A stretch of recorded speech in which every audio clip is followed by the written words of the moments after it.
Bonjour Sacha. Thomas, bonjour Julie et bonjour à Bonjour. tous. Ce matin, une de vos journaux, la réunion des grands de ce monde pourrait tourner au casse-tête. Le Monde, la dette grecque et l'Ukraine empoisonnent le G7 de Merkel. Et puis il y a la réunion des moins grands qui, elle aussi, a été empoisonnée.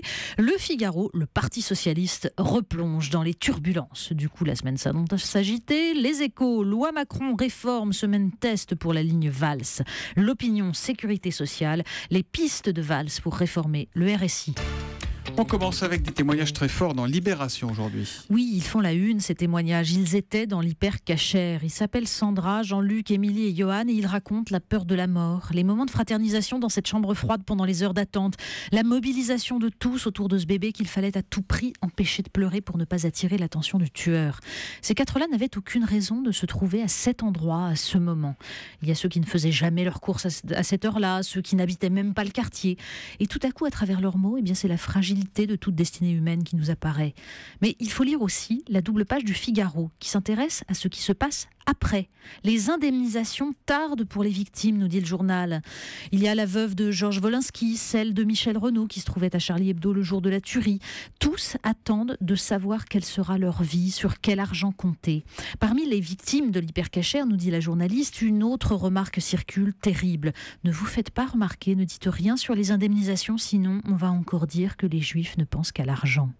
Mais il y a pire encore. Eva Sandler a vu son mari Jonathan et ses deux petits garçons de 3 et 4 ans tomber sous les balles de Mohamed Merah. Avec sa petite fille, elle a dû quitter son appartement de fonction et la région toulousaine. Son mari n'était pas salarié de l'école.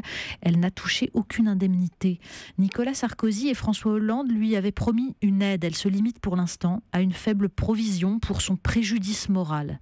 Aussi faible que la réaction de la France elle-même après une tuerie qui laissait présager celles à venir. Il y a 2 verres de vin rouge en une d'aujourd'hui en France, ça ne vous a pas échappé. Mais oui, et le Parisien l'annonce avec fracas. Il y a menace sur la loi Evin.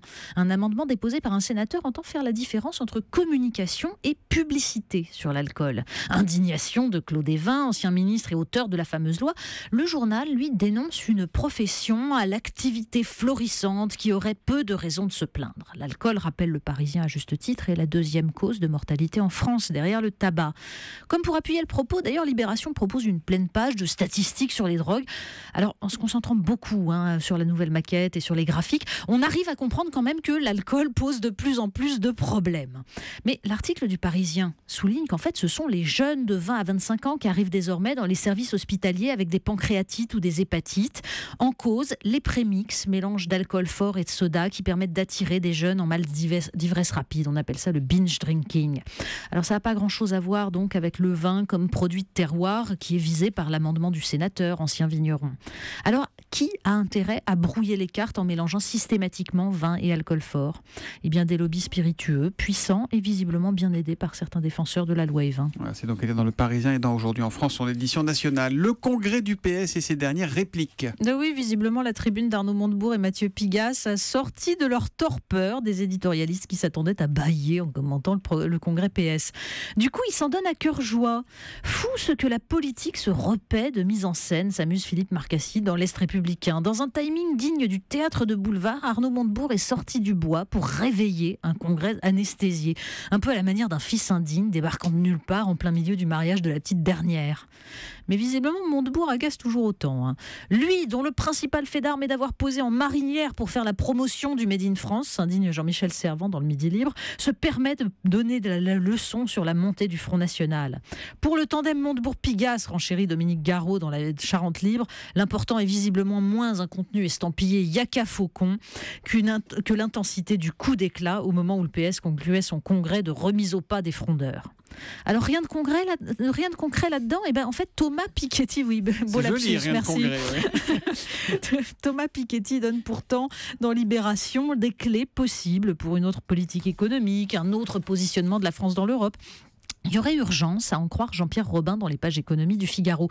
Parce que le chroniqueur remarque, dans une chronique assez amusante, la disparition de ces personnages typiques de la sociologie française, les petits bourgeois. Bah oui, mis à part dans les discours de Jean-Marie Le Pen, quand il essaye de disqualifier sa fille, il la traite de petite bourgeoise, vous savez. Et ben sinon, les petits bourgeois ont disparu.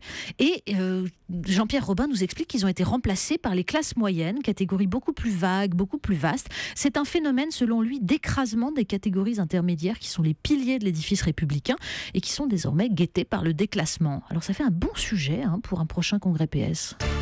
On termine avec du foot et de la politique quand tout ça s'en mêle. Alors l'opinion s'amuse du seul véritable événement du congrès PS, l'aller-retour de Manuel Valls à Berlin aux frais du contribuable pour assister à la finale de la Ligue des Champions. Notez qu'il valait mieux être à Berlin qu'au Stade de France visiblement.